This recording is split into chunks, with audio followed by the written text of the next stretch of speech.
सुप्रभात बच्चों, कैसे हो आप सब। आशा करती हूँ घर पे आप स्वस्थ होंगे, अच्छे से पढ़ाई भी कर रहे होंगे। बच्चों, मैंने पिछली वीडियो में आपको पाठ 2 का अभ्यास करवाया था। उसमें हम प्रश्न 1 और प्रश्न 2 कर चुके हैं। आज मैं आपको प्रश्न 3 करवा रही हूँ। ध्यान से समझना सभी बच्चे। चित्रम दृष्ट्वा संस्कृत पदम लिखत। चित्र को देखकर संस्कृत पद, संस्कृत शब्द, पद का मतलब बेटा शब्द, संस्कृत शब्द लिखो। आगे देखिए बच्चों, चित्र किस चीज़ का है? मेज़ का। मेज़ को हम संस्कृत में कहेंगे उत्पीठिका। अगला देखिए, ये एक संदूक दिखाई दे रही है, इसे कहेंगे हम पेटिका। आगे देखिए, नाव का चित्र है, नौका। चिड़िया दिखाई दे रही है, चटका। एक बूढ़ी औरत है तो लिखेंगे हम वृद्धा। मापिका। समझ आया बच्चों? आगे देखिए प्रश्न 4, ध्यान से समझना सभी बच्चे। वचन अनुसारम रिक्त स्थानानि पूरयत। वचन के अनुसार खाली स्थान भरो। अब बेटा वचन 3 है, मैंने पहले भी बताए हैं आपको, एक वचनम, द्विवचनम, बहुवचनम। अब सबसे पहला है हमारा लता। मैंने लता का रूप भी आपको पहले कराया है। तो कैसे उसकी जो फर्स्ट लाइन थी बच्चों लता के रूप की, कैसे थी? लता, लते, लतः, लता, लते, लतः। यहाँ जितनी भी लाइनें दी हैं बच्चों वो सब प्रथमा विभक्ति की दी हुई हैं। उस जैसे लता का रूप है प्रथम लाइन है, वैसे ही गीता की प्रथम लाइन क्या बनेगी? गीता, गीते, गीतः। लता, लते, लतः। पेटिका, पेटिके, पेटिकः। फिर से देखिए बच्चों, लता, लते, लतः, गीता, गीते, गीतः, पेटिका, पेटिके, पेटिकः। बिल्कुल ऐसे ही हम आगे करेंगे। खटवा, खटवे, खटवः। खटवा, खटवे, खटवः। सा, ते, ता। सा, ते, ता। रोटिका, रोटिके, रोटिकः।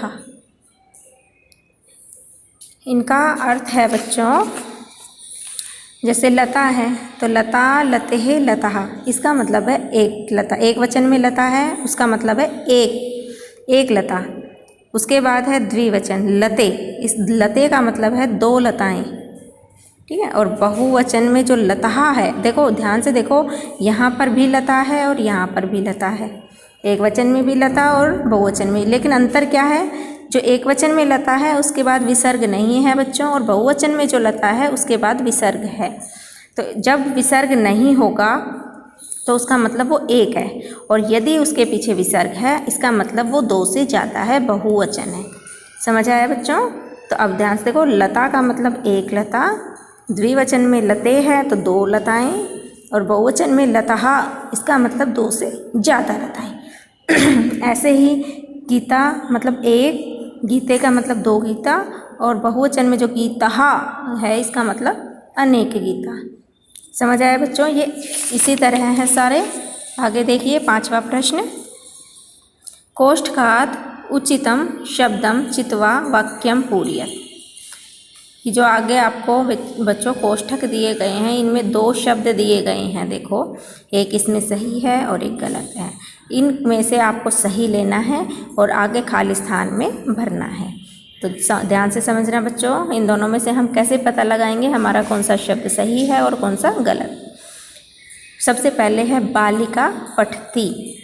अब बच्चों इसमें आपको ये देखना है कि जो ये पीछे पठती है, ये जो लाइन में एक वचन में आता है, द्विवचन में आता है या बहुवचन में। तो मैंने आपको पठ धातु कराई थी बच्चों, उसमें पहली लाइन करवाई थी पठती, पठतः, पठन्ति। ध्यान होगा बच्चों आपको, पठती, पठतः, पठन्ति करवाया था। तो पठती जो है वो एक वचन में आ रहा है, तो हम आगे बालिका में भी एक वचन ही लगाएंगे। तो यहाँ पर देखो, ये भी बालिका है और ये भी बालिका है। अब आप सोचोगे कि दोनों ही बालिका है तो पहले वाला कौन सा है? तो अभी अभी मैंने आपको बताया था, जिसके पीछे विसर्ग नहीं है वो एक वचन है, और जिसके पीछे विसर्ग लगा है वो बहुवचन है। तो इसमें से हम एक वचन लगाना है तो बालिका, बिना विसर्ग वाला बालिका हमें लिखना है। समझ आ गया होगा बच्चों। अब इसके बाद देखिए खाली स्थान चरत है। अब अजहा और अजी, हमें इन दोनों में से देखना है हमें कौन सा लिखना है। तो उसके लिए वही बात है, हमें ये पीछे जो चरत है लिखा है इसको देखना है कि ये एक वचन है, द्विवचन है, बहुवचन है। जो वचन इसमें होगा वही वचन हम यहाँ करेंगे। तो चरत, जैसे हमने पठ धातु करवाई थी बेटा, बिल्कुल वैसे ही ये धातु चलती हैं सारी, चर धातु।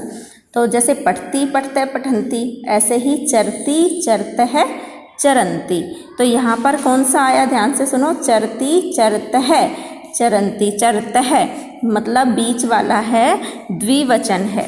तो आपको यहाँ पर भी द्विवचन ही भरना है। तो इनमें से जो द्विवचन होगा वो यहाँ लिखा जाएगा। अब ये देखिए आप, ये लिखा है अजहा और अजय। अब ध्यान से समझना बच्चा, अजा, अजा होती है बकरी, तो अजा का हम रूप चलाएंगे जैसे हम लता का रूप चलाते हैं। तो लता लतेह लतहा, ऐसे ही अजा अजे अजहा। अब इसमें बेटा बीच में जो द्विवचन है उसमें कौन सा शब्द आया, अजे। तो हमें यहाँ पर अजय लिखना है, क्योंकि जो चरता है वो भी हमारा द्विवचन है, तो अजय भी द्विवचन ही लिखना है हमें। आगे देखिए संति, पीछे क्या आया है, संति। अस्ति स्तः संति, कितने नंबर वाला है, तीसरे नंबर का, मतलब बहुवचन है। तो इन दो शब्दों में जो बहुवचन है वो हमें लिखना है। तो द्विचक्रिके और द्विचक्रिकहा, तो इसमें से देखो बेटा जो ए वाला होता है वो बीच वाला होता है, और जिसके पीछे विसर्ग है वो होता है बेटा बहुवचन वाला। तो हमें बहुवचन लेना है, क्योंकि जो संति है हमारा वो बहुवचन है। तो यहाँ द्विचक्रिकहा, द्विचक्रिका, द्विचक्रिके, द्विचक्रिकहा, तो यहाँ हम लिखेंगे द्विचक्रिकहा बहुवचन। द्विचक्रिका मतलब साइकिल, ठीक है, साइकिल। अब आगे देखिए चलती, यहाँ पर एक वचन है, चलती मतलब चलता है या चलती है, तो एक वचन है। तो इन दोनों में से हम एक वचन ही लिखेंगे। अब अभी मैंने बताया जिसमें एक ही मात्रा है वो द्विवचन है, और जिसमें पीछे विसर्ग नहीं है वो एक वचन है। तो ये एक वचन होगा बच्चों नौका। तो यहाँ लिखेंगे हम नौका चलती, नौका मतलब नाव। आगे देखिए अस्ति, क्या है यहाँ पर, अस्ति। अस्ति हमारा बेटा एक वचन है, तो इन दोनों में से जो एक वचन है वही लिखेंगे हम। तो सूची के और सूची का, सूची के एक ही मात्रा आ रही है बाद में, तो अभी बताया था मैंने, वो द्विवचन है। जबकि हमारा अस्ति एक वचन है तो हमें एक वचन ही भरना है। तो हम यहाँ पर सूची के न भरकर सूची का भरेंगे, क्योंकि सूची का जो है वो एक वचन है।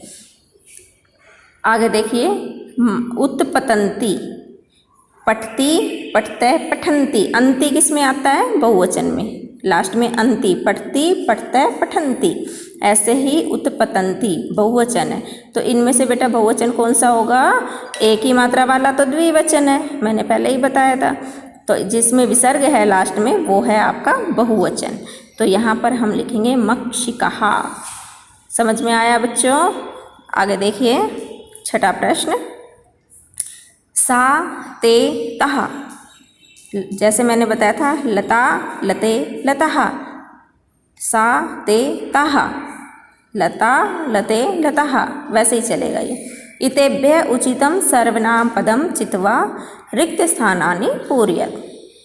आपको इन वाक्यों के आधार पर यहाँ खाली स्थान भरने हैं और उसमें बताना है कि सा किस में आएगा, ते किस में आएगा और तहा किस में आएगा। तो मैं पहले बता देती हूँ, जैसे हमने पिछले लेसन में भी किया था बच्चों, कर्ता जो ये वाक्य हैं इनमें जो कर्ता है यदि वो एक वचन है तो हम भरेंगे सा। इसमें कर्ता अगर द्विवचन है तो भरेंगे ते, और कर्ता अगर बहुवचन है तो हम भरेंगे तहा। तो सबसे पहला देखो बच्चों लता। अब कैसे पता चलेगा आपको लता एक वचन है, द्विवचन है या बहुवचन है? अभी हमने ऊपर भी किया है, मैंने बताया था जिसमें एक ही मात्रा है वो द्विवचन है और जिसमें लास्ट में विसर्ग है वो बहुवचन है। अब लता क्या है, लता लते लतहा। तो सर लता कब आता है, एक वचन में। ना ही इस पर एक की मात्रा है और ना ही पीछे विसर्ग है, तो ये एक वचन है। तो एक वचन है तो हम खाली स्थान में भरेंगे बच्चों सा, पहले वाला। तो यहाँ आ गया हमारा सा। अगला है महिला। अब ये महिला पे अगर हम लास्ट में विसर्ग ना लगाएं तो ओनली हो जाता है बेटा केवल महिला, तब तो वो हो जाता है एक वचन। लेकिन अगर विसर्ग लगा है तो मान के चलो ये बहुवचन है। तो ये बहुवचन है तो इसमें से लास्ट वाला उठाएंगे हम तहा, हम यहाँ भरेंगे तहा। अगला है सुधा। सुधा में ना एक ही मात्रा है ना ही यहाँ विसर्ग है, तो ये एक वचन है। एक वचन है तो सा। अगला है जवनिके, एक ही मात्रा है ये, जवनिके एक ही मात्रा है तो द्विवचन है ये। द्विवचन है तो बीच वाला ते, यहाँ हमने ते भर दिया। अगला है पिपीलिका। पिपीलिका लास्ट में विसर्ग आ रहा है तो बहुवचन है ये, तो ताहा, यहाँ क्या भरेंगे हम ताहा। चटके कूचत है, एक ही मात्रा है तो द्विवचन है तो बीच वाला ते, यहाँ भरेंगे बच्चों हम ते। समझ आया बच्चों इनको कैसे भरेंगे हम यहाँ पर? आगे देखिए आप प्रश्न 7। मंजूषात कर्तृपदम चित्वा रिक्त स्थानानि पूरयत। ये जो मंजूषा है, एक बॉक्स दिखाई दे रहा है, इसमें जो शब्द लिखे हैं उनको यहाँ हमें खाली स्थान में भरना है। तो पहला है देखो खाली स्थान संति। अब संति जो है बच्चों वो बहुवचन है। संति क्या है? बहुवचन। तो यहाँ इनमें जो बहुवचन होगा हम उसमें से ही यहाँ पर भरेंगे। तो संति देखो लेखिका जो है उसमें विसर्ग भी नहीं है एक, और एक ही मात्रा भी नहीं है, तो ये एक वचन है। बालकः भी एक वचन है, सिंघा बहुवचन है, त्रिचक्रिका एक वचन है और पुष्पमाला बहुवचन है। तो अब हमारे पास यहाँ पर दो हैं बहुवचन बेटा, एक तो पुष्पमाला और एक सिंघा। अब यहाँ पर हम सिंघा भरेंगे या पुष्पमाला भरेंगे, तो इसके लिए हमें देखना होगा कि आगे हमें दूसरा बहुवचन किस में भरना है। हमें दूसरा बहुवचन बेटा देखो अंति किस में आ रहा है लास्ट में, इसमें देखो ती ती ती, लेकिन इसमें अंति अंति दोनों में। तो हमारा जो दूसरा बहुवचन जाएगा वो यहाँ गर्जंती। अब बेटा हमारे पास सिंघा और पुष्पमाला दो शब्द हैं। अब गर्जंती मतलब गरजता है, पुष्पमाला तो नहीं गरजती, सिंह ही गरजते हैं, तो हम सिंघा भरेंगे घ में। तो बचा क्या हमारे पास? पुष्पमाला। हम यहाँ भरेंगे पुष्पमाला संति। आगे देखियो पुष्पमाला का मतलब बच्चों फूलों की माला। अगला देखो पश्यति देखता है, लेखिका पश्यति, बालकः पश्यति या त्रिचक्रिका पश्यति। अब इसमें से हम लेखिका तो यहाँ पर लिखने का काम करेगी, तो यहाँ आएगा बच्चों बालकः पश्यति। अगला है लिखती। लिखती मतलब लिखती है, कौन लिखती है? लेखिका, लेखिका लिखती है। ये हम भर ही चुके हैं, सिंघा गर्जंती शेर गरजते हैं। अब है चलती। चलती मतलब चलती है, क्या चलती है? त्रिचक्रिका। त्रिचक्रिका का मतलब है रिक्शा, चलती है। समझ आया बच्चों? अगला प्रश्न देखिए मंजूषात कर्तृपदम अनुसारम क्रियापदम चित्वा रिक्त स्थानानि पूरयत। ये ऐसे ऊपर वाले क्वेश्चन की तरह ही है हमारा। ये हमें खाली स्थान दिए हैं, ऊपर शब्द दिए हैं, उन शब्दों को लेकर खाली स्थान हमें भरने हैं। तो बिल्कुल वैसे ही है कि अगर आगे एक वचन है तो हम पीछे भी एक वचन भरेंगे, आगे द्विवचन है तो हम पीछे भी द्विवचन भरेंगे, और आगे बहुवचन है तो पीछे भी बहुवचन ही भरेंगे। तो सबसे पहले देखेंगे हम सौम्या। अब बच्चों देखो सौम्या जो है वो एक वचन है। क्यों? क्योंकि जैसे लता में था, हमने पहले ही बता दिया लता लते लता, तो जो पहला है एक वचन उसमें ना विसर्ग है ना एक ही मात्रा है, तो हम इनमें से एक वचन ही भरेंगे। तो एक वचन है इसमें नृत्यति, नृत्य करती है या नाचती है। ये जो नृत्यति है वो किसके अकॉर्डिंग चलेगा? धातु जो बच्चों हमने पठ की करवाई है आपको, उसमें जो पहली लाइन है पठती पठतः पठन्ति, उसकी तरह नृत्यति नृत्यतः नृत्यन्ति, ऐसे। अगला है चटके। अब एक ही मात्रा है तो द्विवचन है, तो इनमें से हमें द्विवचन ही लेना है।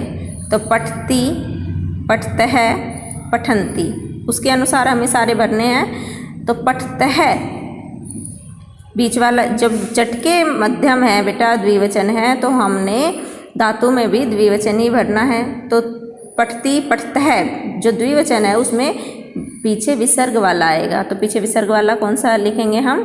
चटके विहरतः। जो गौरैया हैं, चिड़िया हैं, वो क्या कर रही हैं? घूम रही हैं, भ्रमण कर रही हैं, विहार कर रही हैं।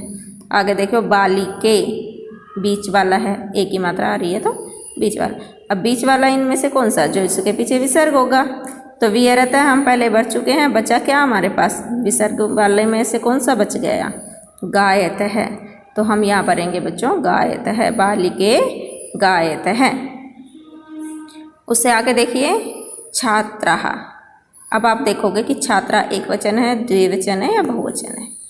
तो लता का रूप चला के देखेंगे आप इस पूरे लेसन में। लता के रूप, इसीलिए मैंने आपको पहले लता का रूप कराया था कि लता के रूप की जो पहली लाइन है वो ही सब में प्रयोग की जा रही है बच्चों। लता लते लतः, ऐसे ही छात्रा छात्रे छात्राः। तो छात्राः पीछे विसर्ग है तो बहुवचन है बच्चों, ये बहुवचन है, तो यहाँ भी हम बहुवचन करेंगे। तो जो पठ धातु कराई थी उसमें की पहली लाइन में जो बहुवचन है उसमें अंति आता है लास्ट में, पठती पठते पठंती। तो अंति वाला हमें यहाँ करना है। तो छात्र क्या कर रहे हैं? लिखने का काम, लिखंती।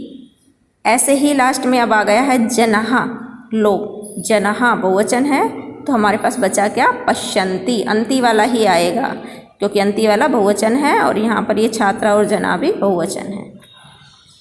बच्चा थोड़े से आप लोगों को ध्यान देने की ज़रूरत है और थोड़ा अभ्यास करने की ज़रूरत है, आपको आसानी से ये समझ आने लगेंगे। यहाँ हमारा पाठ 2 पूरा हो गया है बच्चों। आशा करती हूँ आपको समझ आया होगा। धन्यवाद।